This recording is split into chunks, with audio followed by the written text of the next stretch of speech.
Renaud Père, bonjour, vous êtes vice-président de la métropole, vous êtes en charge notamment du logement social. C'est effectivement un grand défi pour toutes les agglomérations de permettre aux habitants d'habiter, de trouver des logements dignes dans les centres-villes à des prix abordables. Alors quels sont vos objectifs pour les 6 ans à venir en ce domaine et comment vous allez vous y prendre pour faire en sorte que chacun trouve son logement? Bonjour Gérard Angel. C'est effectivement un problème majeur. Avec la crise sanitaire, nous sommes dans une situation catastrophique en 2020.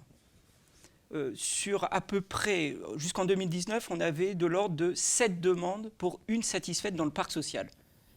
Cette année, nous serions entre 14 et 16 demandes pour une seule satisfaite. Donc on ne peut pas continuer comme ça. Il faut absolument offrir plus de logements sociaux dans notre métropole, dans l'ensemble de notre métropole. Donc il faut construire. Il faut construire, il faut produire, il faut utiliser tous les leviers.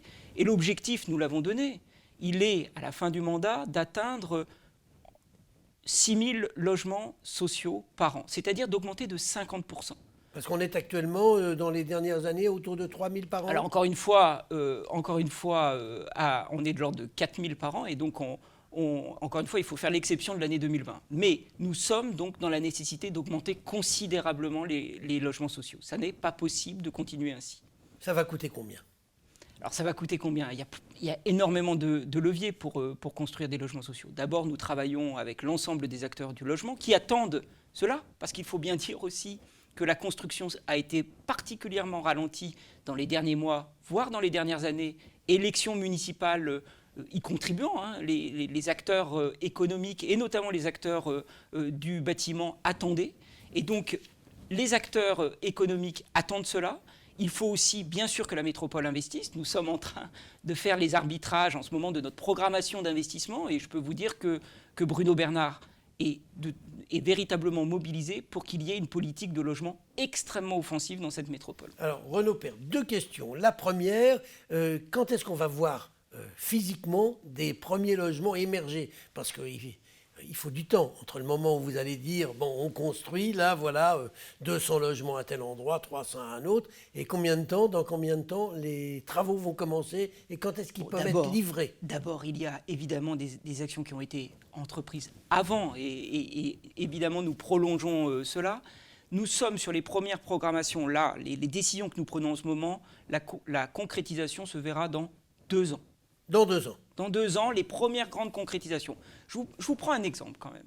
C'est notamment le développement de l'organisme de foncier solidaire. C'est quoi?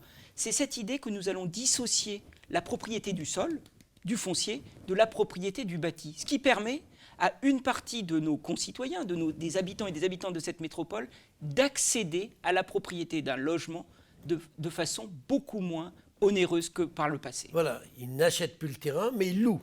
Non, ils sont propriétaires du bâti, ils payent une redevance qui leur permet d'occuper. Ils louent simplement ils peuvent recharger éternellement cette location. Donc ils sont dans une propriété, c'est ce qu'on appelle l'organisme de foncier solidaire. Dites-moi Renaud Père, est-ce que la préemption est une arme qui pourrait exister pour multiplier les logements sociaux? La préemption a toujours existé. Oui, mais enfin, ça coûte une fortune de préempter à Lyon. J'ai vu là, la ville de Lyon envisage de préempter dans le 2e arrondissement, mais à des prix complètement fous. Il vaut mieux construire plutôt que de mettre 7 000 à 8 000 euros le mètre carré quand vous préemptez, puisque vous préemptez au prix du marché. On préempte évidemment au prix du marché, ça a été la politique de la métropole depuis tout le temps, et il y a des bonnes raisons de préempter. Il y a notamment du logement indigne.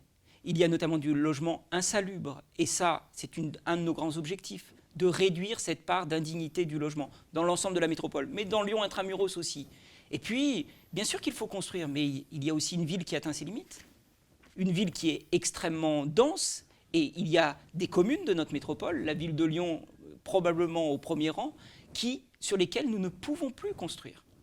Alors, justement, vos amis écologistes et la nouvelle majorité veulent dédensifier la ville.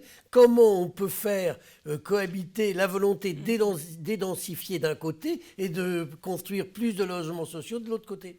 C'est une politique métropolitaine que nous allons mener, c'est-à-dire sur l'ensemble des 59 communes.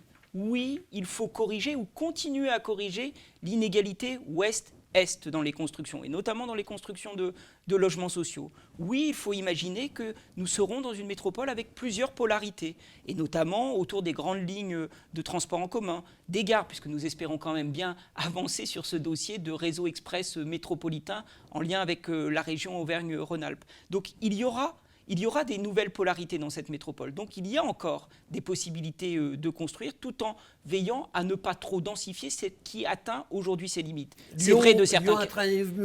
C'est fini. Mais on voit bien on va pas construire il y aura des opérations sur un certain nombre de... Je vous parlais de concrétisation dans 2 ans. Je pense notamment à certaines opérations à Lyon.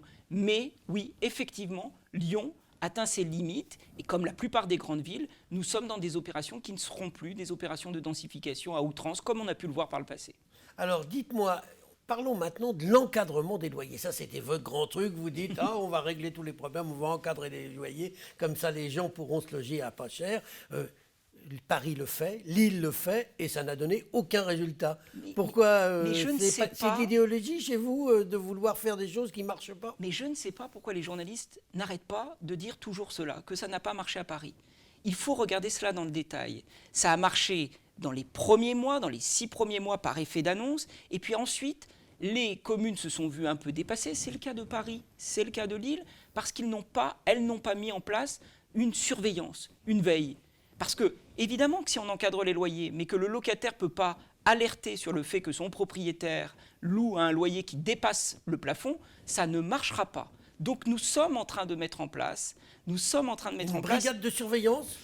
Une brigade logement ou une équipe territorialisée qui pourra être sollicitée, alors à la fois pour surveiller le logement indigne, je le redis encore, la vacance, quand des logements restent trop longtemps vacants, il faut que la collectivité soit au courant, et évidemment les dépassements des loyers, sans parler de la politique contre Airbnb, contre les dérives notamment de l'usage des meublés. Donc oui, nous allons mettre en place des équipes qui pourront être sollicitées par les habitants et les habitantes, et qui nous permettront, avec l'État, avec le préfet, d'encadrer ces loyers. Eh bien, on aura entendu ce que vous voulez faire, notamment Airbnb, mais là, vous avez été aidé par la Covid, qui a réglé en partie le problème d'Airbnb ces derniers mois. Renaud Père, je vous remercie. Merci beaucoup.